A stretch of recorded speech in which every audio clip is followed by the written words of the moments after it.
Ladies and gentlemen, welcome back to another video on the channel.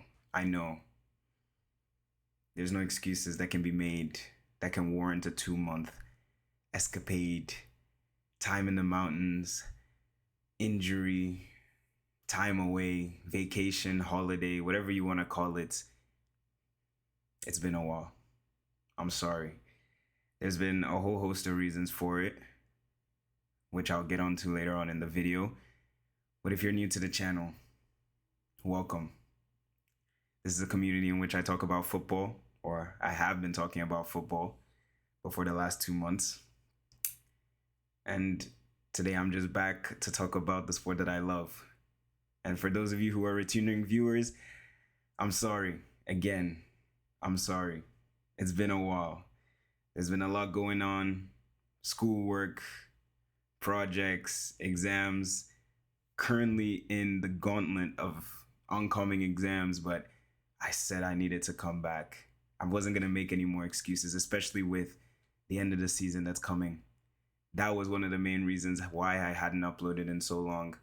I'd say the second main reason was I just wasn't feeling it with football. Not even about making videos, but I think the main reason I started this channel was just to talk to you guys and build a community where I felt comfortable talking to people about football and discussing this sport that we all love. But I feel like in the last few months, especially in the Premier League, obviously it's not the only league I watch, but especially in the Premier League, I've really lost all interest in the Premier League. The Premier League title race has been done since about February. The relegation spots have been secured since about September.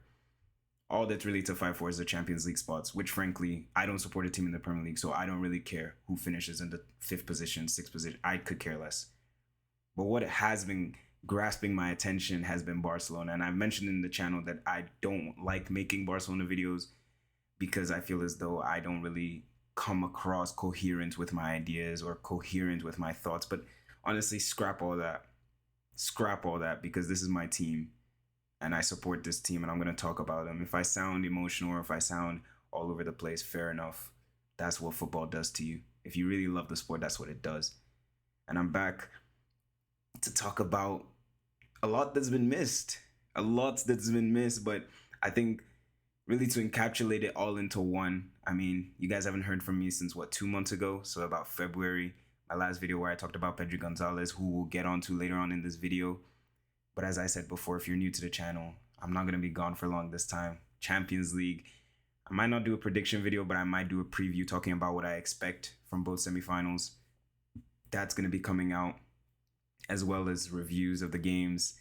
You had the Champions League quarterfinals that happened while I was gone for a while. Now that I'm thinking about, I was gone for the round of 16. I was gone for the quarterfinal. I was almost gone for the semis. I've been gone for how many games in the Premier League? But the Premier League is done. La Liga is the only thing I've been watching. La Liga, I don't even watch the Bundesliga anymore because it's clear Bayer Leverkusen don't want to win the league. And then I've been watching some Serie A, Inter Milan, Napoli. Seems like Napoli are going to win the league this year. I've been watching a bit of Ligue 1, Desiree Doué, PSG. They beat Liverpool. Did I even speak? I didn't even think I spoke on that. Champions League and La Liga have been the only things that I've really been interested in football. Premier League has been so underwhelming this year. Congratulations to Liverpool. At this time that I'm recording or releasing this video, they would have confirmed the Premier League title. What is it now? That's like 20 years. Of course, the last time they won it, there was no fans, so it still counts, but it doesn't really count. It doesn't feel the same way as when fans are in the crowd. So congratulations to all my Liverpool fans watching the video. Big one for you guys, but I guess this video is really just me talking about things that I really missed that I wanted to come and talk to you guys about. Barcelona is probably the main thing right now. My football club is making me so happy. Hansi Flick, I made a video at the end of, I think it was 2024, talking about how there's a lot of problems in the team. And that was at the point where we were going through a bad rut. And I asked the question then, can you keep on playing the same way for the whole season? And to be honest, Hansi Flick has shut me up. Hansi Flick has shut me up, and he's proved all the doubters around the world wrong.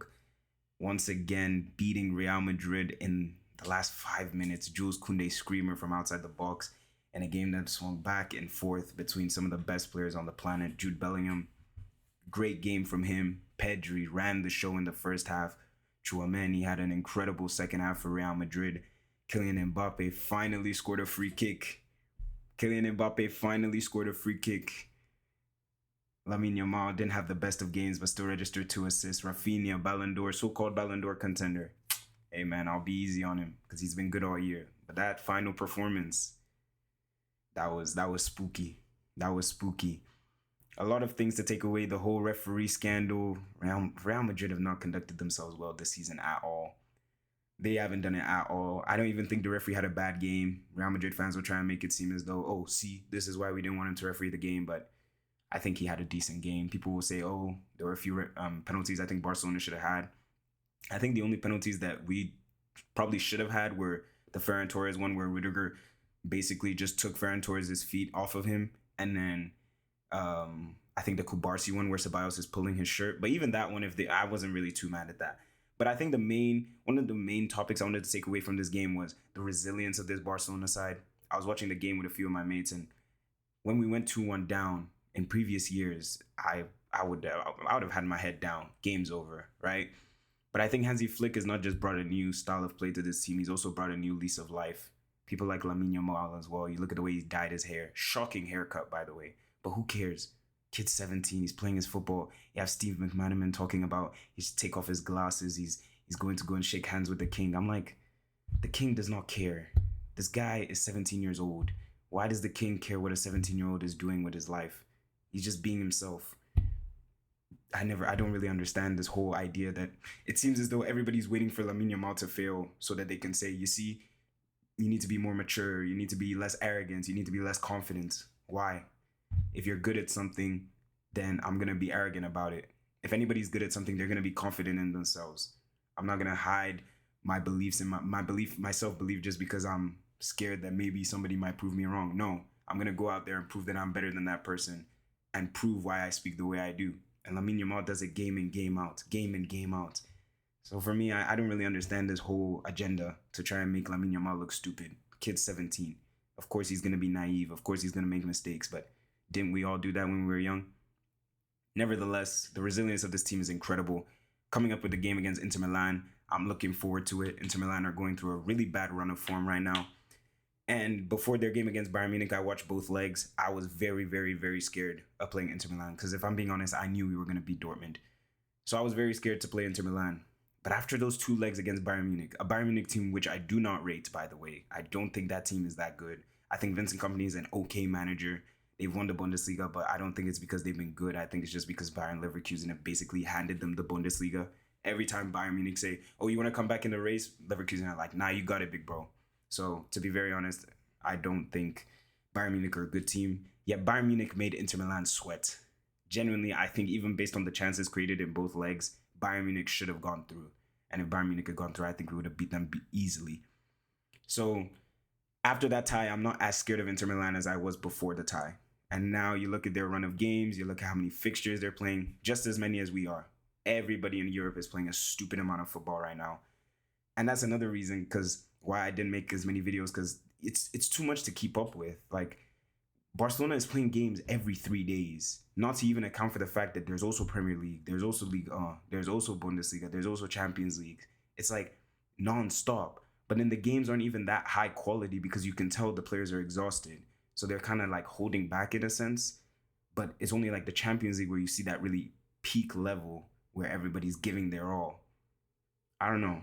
Maybe it's just some food for thought. I think players are playing way too many games. The quality of the football is definitely diminishing, which is why I was very surprised to see the quality of football we saw in El Clasico this past weekend. Maybe it's because both teams rested midweek. I don't know.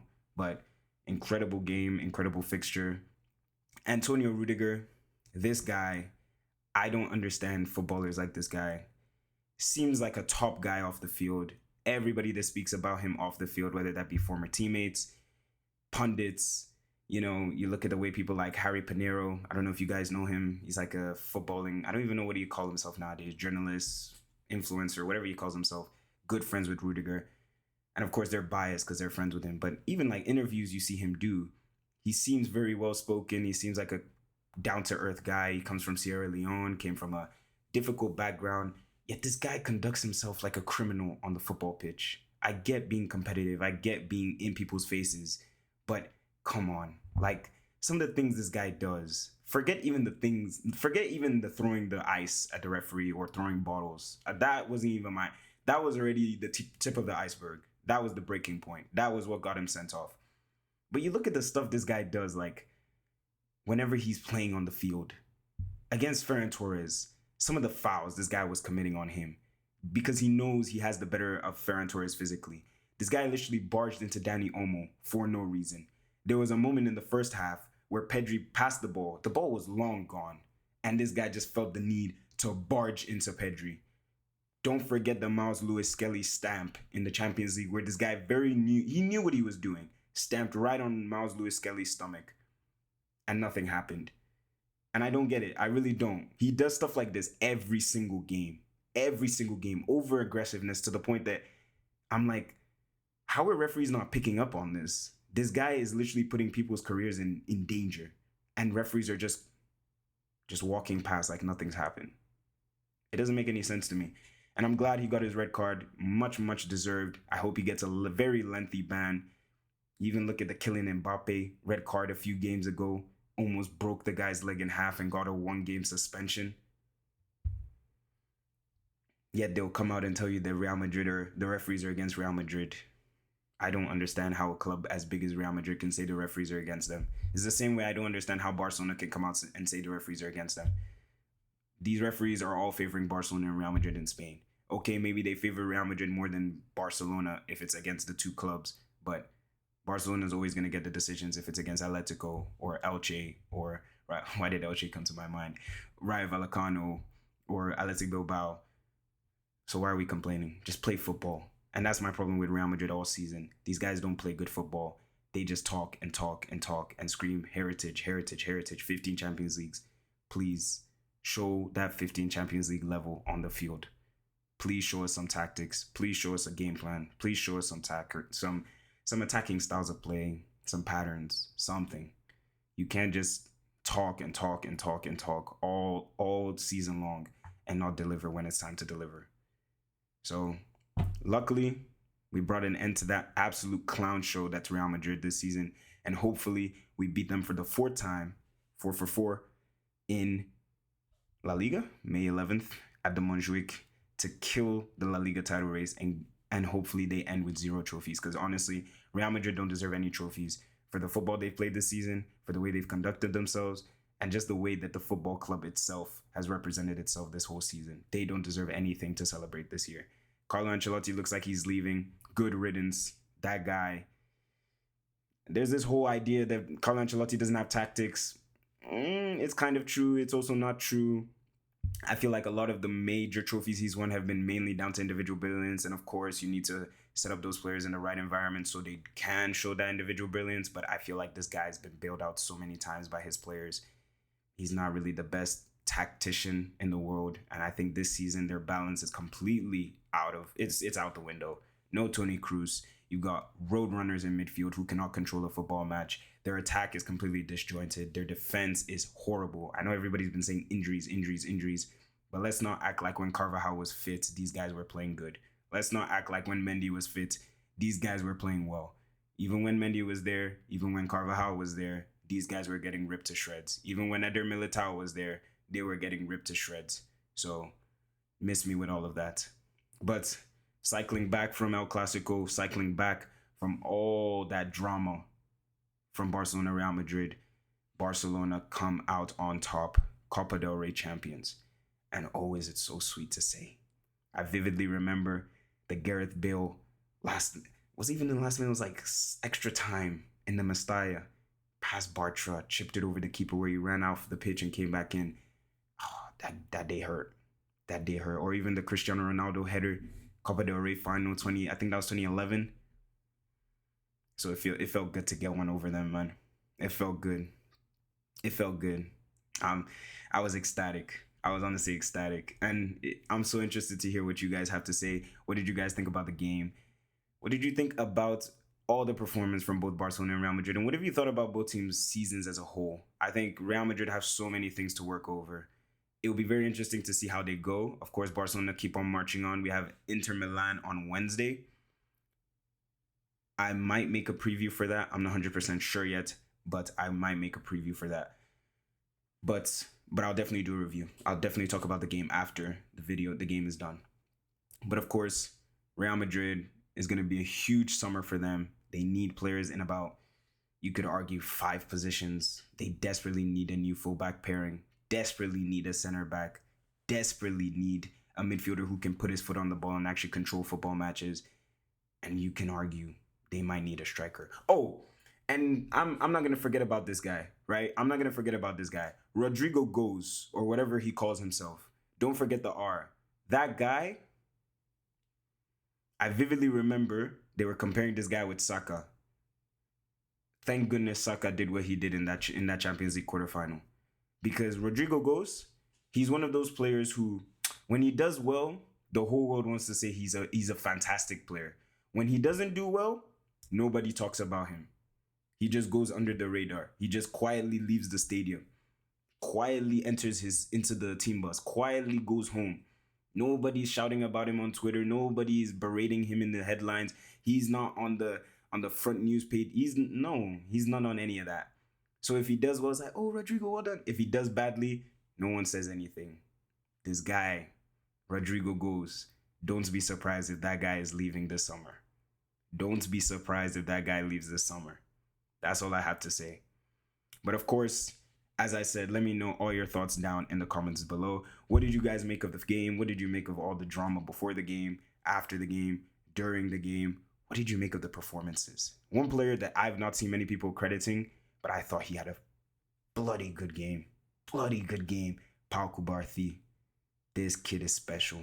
You guys, this kid is special. Like, the way he was handling Kylian Mbappe, Vinicius Jr., 2 players who are much, much faster than him. But his anticipation of the game, his awareness of space, this guy was able to jump into spaces, win the ball back in really, really key positions. His interception was the reason we even scored the first goal. So kudos to him. 18 years old. Nobody talks about him because Lamine Yamal is doing freakish things at 17. But nobody forget about Pau Kubarthi, man. If he doesn't win that Golden Boy, I'm going to be outraged. I'll fly to Switzerland myself, or Paris, wherever they do the stupid award show. Because I'm hearing Desiree Doué. Please. Please.